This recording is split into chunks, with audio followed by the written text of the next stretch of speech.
We are here in Denali National Park. My family and I have been on the road now for 150 days, tent camping and rock climbing and hiking. And in this video, I'm going to try and convince you, maybe a mom or a dad, to take your kids rock climbing. And why, in my view, it's much more than a hobby or a sport that burns calories. And it's a wonderful parenting tool for your child's development. And hopefully by the end, I'll have convinced you of that and made you one step closer to trying it out. Most rock climbing starts with a hike, which in the rock climbing world we call the approach. It's called the approach instead of the hike because sometimes it's easy like this and it looks exactly like a hiking trail, but sometimes it can be a bit of a bushwhack. It can be really steep. There's even a term called climbers trails, and a climbers trail is different from a hiking trail that it's not that easy to walk it. Sometimes it's ridiculously steep, and it doesn't normally lead to a waterfall, and it's normally not a loop. It's normally the fastest way to get to the rock from some parking area. So if you like hiking and you think about rock climbing, you'll still get to do a lot of that if you get into this sport. So the next element about climbing, which is very different in my mind and my experience compared to hiking, backpacking, kayaking, and mountain biking, is that there is the ability to make it very challenging for you, the father or the leader, as well as making it challenging for your children. And that's done through the different ways in which we climb rock. So I'm about to do something called a lead climb, where all of the rope is here at the bottom, and I will climb up and attach the rope to the rock as I climb. Now, if I were to fall, I fall down to where I last put in a piece of gear into the rock times 2. And so that makes it very challenging and quite a bit more dangerous. The nice thing is, after the lead climber does the lead climbing, he sets up something called the top rope, which we'll show you in a few minutes. That's what the children, and also in my case, my wife, climbs on. And that is 1,000 times safer than lead climbing. And the great benefit to that is, if you have an 8-year-old who wants to go mountain biking, well, chances are you're either going to choose a trail which is enjoyable and challenging for you, but impossible for him, or challenging for him, but boring as all get-outs for you. And we've done lots of backpacking and hiking, kayaking, and mountain biking with the children, and that has been my experience. Perhaps yours is different, but if that is your experience, you'll be pleased to know that you can go rock climbing with your family. It can be immensely challenging for you and adequately challenging for the children, all in the same location. So this is my lovely wife, Michelle. She is my belayer, and every climber has to have a belayer. And a belayer is essentially the counterweight that is needed to catch me if I fall. And you'll see here that I'm tied in and my rope goes to her. And so my life is literally in her hands. And the belayer climber relationship is one that grows and builds on trust and communication. And this is a great exercise as a family. All 3 of my children now belay one another. Obviously, there's a body weight difference between the children and my wife and I, so they can't always belay for us. But it's a great mechanism through which you can learn trust and communication. Along with that, you have a great sense of responsibility, and you have to learn how to tie certain knots. You have to learn how to check the equipment to make sure it's installed correctly. And although it's simple and easy to learn, the risks are very high. And so the level of responsibility that the children have and can sense that this is a very serious exercise is kind of a preview of a lot of things in life, which are very serious. The next thing that's really cool is that climbing will take you places that you wouldn't go otherwise. We typically go to climbing crags or cliffs, as they're called, and there's no hikers around. Now, this happens to be an exception where hikers come up here, but most of the time where the climbers are, there's no hikers.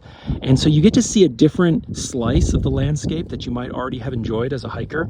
You get to climb things and go places that most people wouldn't think to. And in many cases, they wouldn't even know it exists unless you're using the published information about climbing areas, because there's no signs. Often the trails are obscure or not so obvious. And so you just get to go to beautiful viewpoints in places that you might already enjoy going to, but for a totally different reason. The next thing about rock climbing is that you are exposed to heights. And fear of heights is kind of an interesting thing because it's, on the one hand, a very real fear because falling from up high can kill you. But it's also a very false fear because there are people who are afraid of heights when they're high up and extremely safe, like, I don't know, up on a tall building, or if you go to Seattle, you go to the Space Needle, something like that. And what you will find probably is that you or your spouse, your children also have some fear of heights. And what I love about rock climbing is that it causes you to step outside of your comfort zone and to explore that fear, not recklessly, but to really examine where the phase of false fear ends and real fear ought to begin. There are things we ought to fear. There's no doubt about that in my mind. Things that are actually dangerous. But then we also fear all kinds of things that either are statistically unlikely to happen, or the intensity of that fear is much higher than it is in reality. And I think that as a father, one of the main things we need to do is to prepare our children for the world.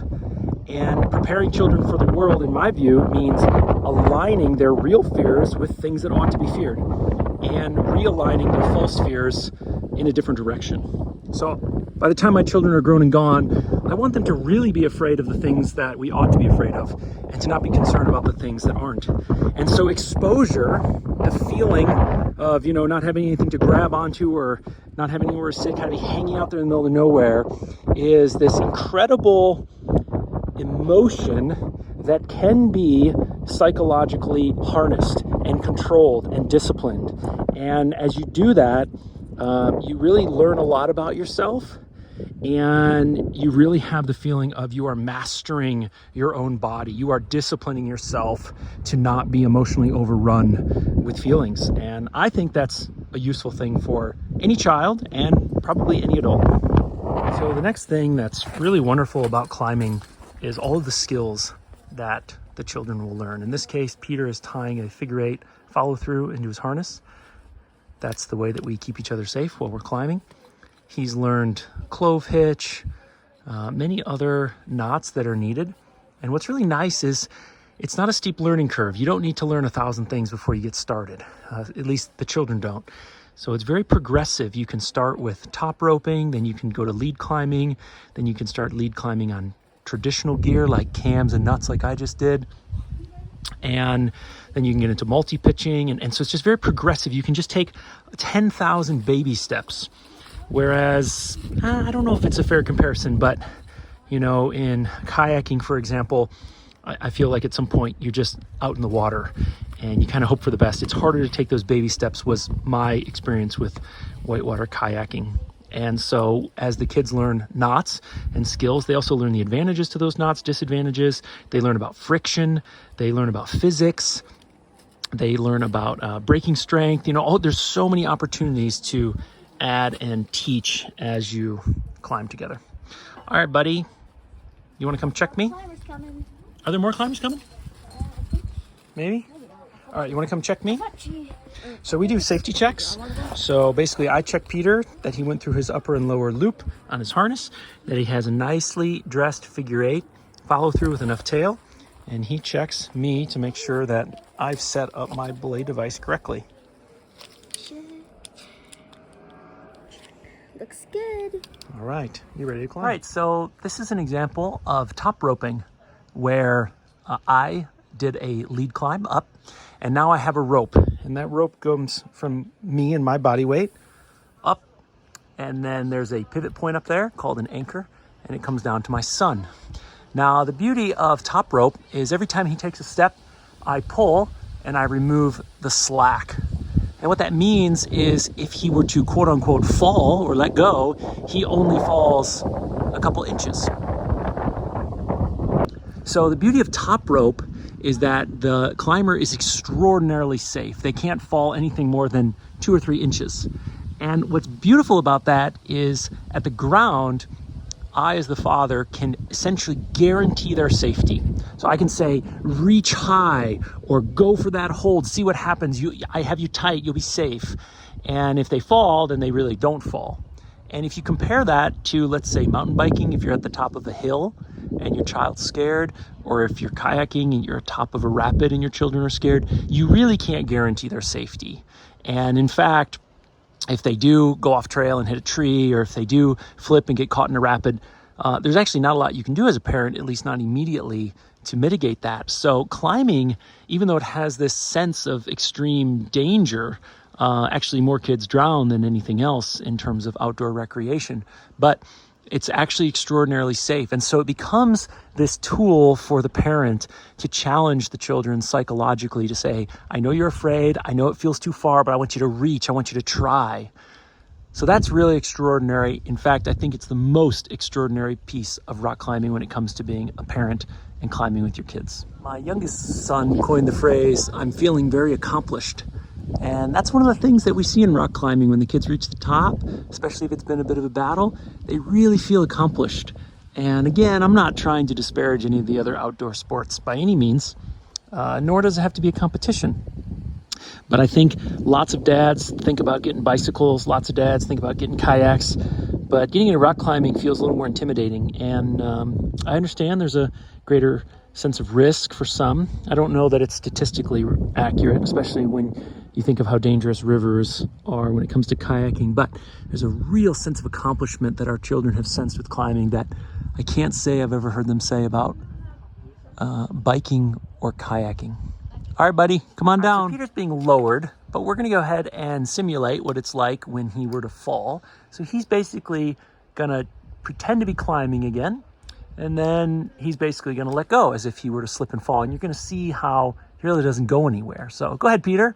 So basically, like you're taking one step, and then he falls, and he just kind of bounces. There's a little bit of elasticity in the rope, so it's really no big deal. And one of the great advantages of top rope is how incremental it can be. What I mean by that is, I, as the belayer, I can keep him really tight. I can keep this line super tight. I can put all my body weight on it, and I can help him get up past a challenging spot. But if he wants a bigger challenge, I can leave him loose, and I can leave some slack in the rope, and that means it will have a less, basically the rope won't assist him at all in getting up, and if he falls, he might fall 6 inches or a foot or 2 feet, whatever we agree on, and that allows him to challenge himself without being in any real danger, as if he were doing a climb, like a lead climb like I do. So my lovely wife is climbing now, and this leads me to a perfect explanation for what makes climbing a little different than, like, again, hiking, kayaking, and riding bikes is while someone is climbing, everyone else can kind of just hang out. So my daughter over there is doing some homeschooling. My boys are having some fun. They're drinking hot cocoa. They'll bring books out here. They'll bring homeschooling out here. They'll bring a lot of things out here. And what's really nice is if one of them doesn't want to climb, maybe they're not in the mood, or maybe they're injured or whatever, they don't have to. And if you think about it, when the family wants to go mountain biking, kayaking, hiking, everyone really has to go. And so it's quite versatile in that regard, that not everyone has to participate, and yet you can all be together and having a good time. You have to participate in the hike. You do have to participate in the hike. That's true. Well, we finished at this crag for the day, but actually something happened which reminded me of another really cool advantage to climbing. What happened was we saw a girl out here with, I think, her boyfriend, and she had some climbing shoes and a chalk bag hanging from her belt, but no rope and no gear, and he didn't have any. And so we just said, like, oh, are you here to climb? And she said, well, I was just gonna kind of poke around, but I don't have, a rope or anything like that. I'm only still learning how to climb outdoors. I was climbing in a gym. And we said, well, hey, I'll put you on belay and you can climb. And she's just super grateful. It's the third time this has happened on our travels so far, where someone else had a harness and shoes, but no gear otherwise. And so all they could do is kind of scramble around for fun. And so because climbing relies on a belayer, therefore a partner, it's something that you can kind of give to someone as a gift. Or if you're traveling in national parks and there's people who are climbers but don't have the gear with them, like you can let them kind of borrow your rope and you can belay them.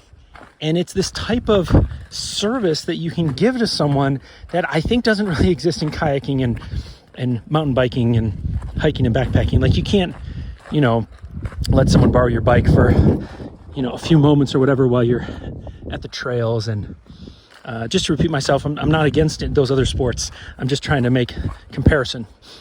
And the second big advantage that's in the same category is that you can give the gift of a rock climbing experience to friends and family, nephews, nieces, friends, whatever. Once you've developed a skill set, what you'll find is, no one is going to appreciate you if you take them mountain biking. Everyone just does that on their own. They don't feel like they need a guide or someone to do it with them or for them. Same thing, maybe with kayaking, there's a bit of that. But with rock climbing, people are super intimidated if they don't have the skill set and if they don't have experience with it. And so you can say to a friend, hey, would you like to go rock climbing with me, or I'll take your boys rock climbing. And it's this thing you can give to someone else as like a gift or a service, and it's really wonderful to receive, like we did first off, and it's a really wonderful thing to give. The next wonderful thing about rock climbing is the exercise and the fitness. So I'm gonna let my wife talk a little bit about that. Michelle, what do you think compared to hiking, backpacking, biking, and kayaking? Would you say rock climbing is a good workout? It's definitely a good workout, and it's like a fast, intense workout because like you're using all of your body to like go up. And like hiking definitely is, especially when you're going uphill, but I feel like you have to go a lot farther. Yeah, and it doesn't work out your whole body. Yeah, your arms and yeah. Well, kayaking is good for your abs and arms. Cycling's good for your legs. Hiking's good for your legs. But rock climbing is like a full, down to your fingertips, to your toes. Everything is working out, isn't it? Yeah, especially when we've done some like days where just you and I have climbed, and then it's like over and over. Like I can't keep going. Like my arms won't hold me anymore because it's so intense after a while. Yeah, and I might get some negative comments for this, but if you check out the mountain biking community and the climbing community and the kayaking community, you kind of see that climbing requires the most amount of fitness because they are the most in shape. Go ahead. I'm not the most in shape, but it definitely is a workout. No, I'm not saying you have to be an elite athlete. I'm just saying relatively unfit people can go down a kayak and on a bike. I'm not saying that the peak athletes in those sports don't have peak athleticism, but climbing it kind of requires it more. So that's a disadvantage on the one hand, you might say, but the advantage is for a short amount of time, you get a really intense workout all over your body, head to toe, and you really start feeling quite fit. True. You ready? Yep. Another huge win for the rock climber is the amount of space that the gear takes up. So in this backpack, which is a 65 plus 10 liter backpacker's backpack, you can have a 70-meter rope, which is what we have. A lot of people have 60s, which is even less. You can have 5 harnesses, 5 pairs of shoes. You can have anchor building material and quick draws, maybe have 1 helmet on the top. And so not only does this not take a lot of space in your house, but when you want to go rock climbing, you either have this packed or you can pack it quite quickly and you can get out there on the rock. Now there are more advanced rock climbing styles like trad and multi-pitch where the gear does get a little bit more than this. But if you compare this is what you can have. You can go rock climbing with 5 people with this gear. If you compare that to 5 bicycles or 5 kayaks, or even 3 kayaks, 2 doubles and a single, the space savings is enormous. And then also that greatly reduces the complexity. When we had mountain bikes, we had a hitch mounted carrier, of course, and kayaks, was always this crazy configuration on the roof. And if you're like me, what you may find is that when the kids want to go biking or kayaking, it's kind of like, oh man, I got to get all that stuff out. And then of course with kayaking, you got to dry everything out, which kind of is like a, sprawl it all over the driveway and let it dry out and hope it doesn't rain. So anyway, the amount of space that rock climbing gear takes up is really fantastic by comparison to some of those other outdoor sports. So this is a great display in Yosemite National Park of just how detailed the route grades can be. So like if you were mountain biking and you might have like a green trail or a black trail or if you're kayaking, you say like class, class 2 water, class 3 water. But what's nice is here you have all of these different descriptions, and it's very fine between. In fact, sometimes there's even more. They'll call it like a 5.9 plus or a 5.9 minus. So like my family climbs right in here. But it's really nice for route planning because you can look up a route and you can have a really detailed idea of how difficult it's going to be.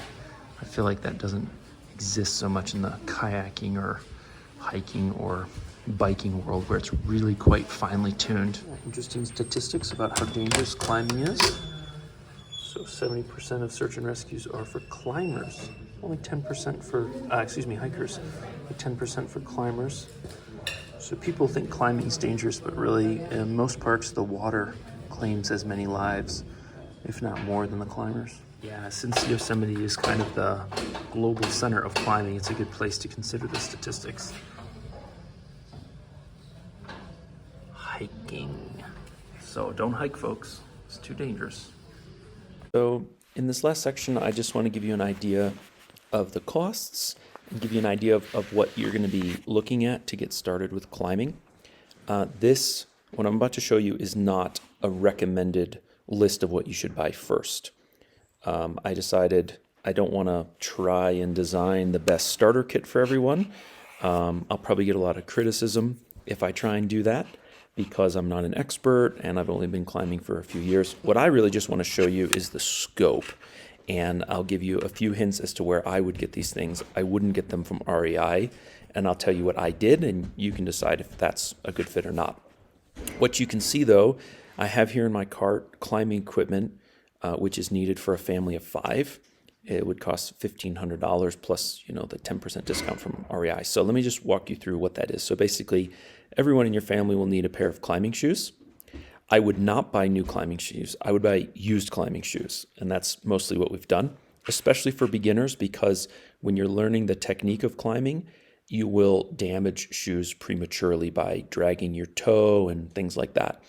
The best thing to do with climbing shoes is to find a used climbing store or a consignment outdoor shop.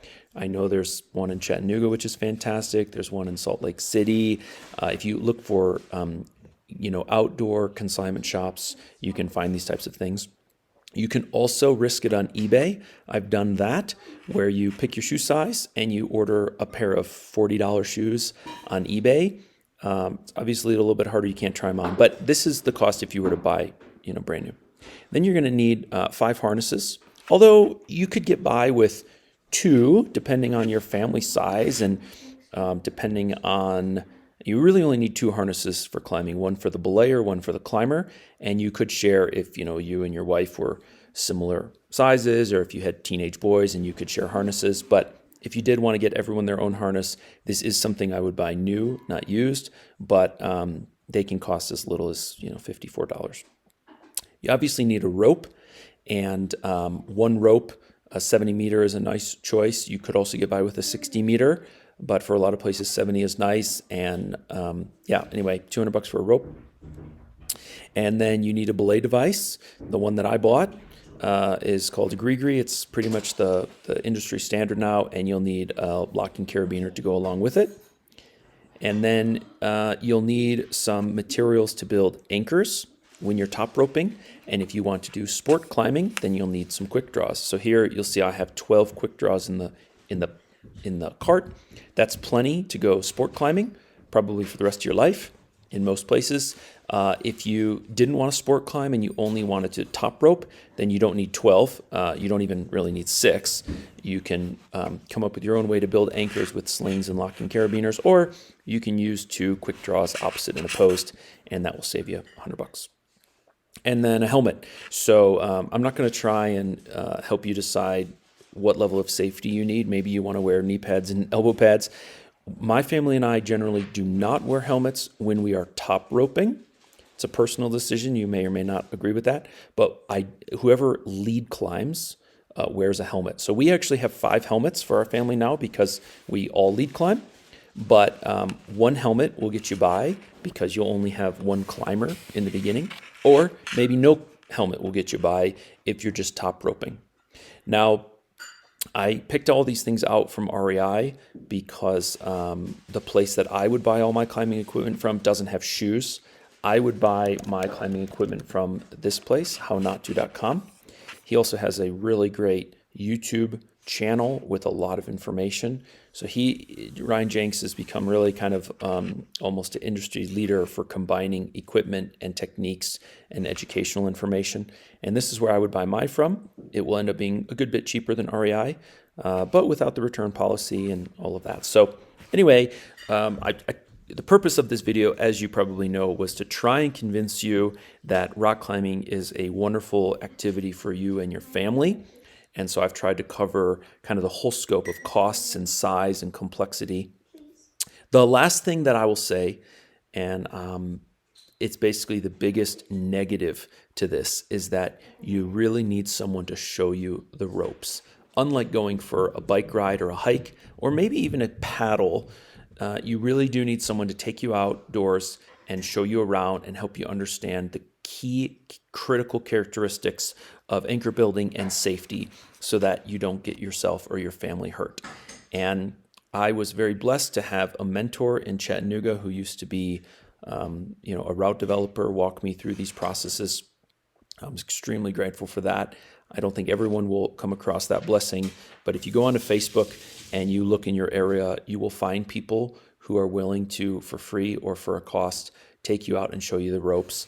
And so that's, in my view, the biggest downside of trying to get rock climbing is the onboarding approach, which is a little bit more serious and a little bit more technical than the onboarding for riding a bike in the forest or going for a hike. So I hope this video was helpful. I did my best to kind of stay in my lane and not pretend to be some sort of an expert. We've been climbing for a few years. We've climbed all over the United States. I've done, 1,000-foot climbs, so I'm not inexperienced, but I'm certainly not a pro. So seek out professional advice as you see fit. But I hope this has helped give you a bit of an overview and maybe convince some of you dads out there or uncles out there or whatever, moms out there, that rock climbing is a really unique outdoor sport that has a lot of advantages for the world of parenting and might be a great fit for your family. All right, God bless, take care, and if you watched this far and you didn't enjoy it, then please give me a thumbs down and enjoy the rest of your day on YouTube, or better yet, in the great outdoors.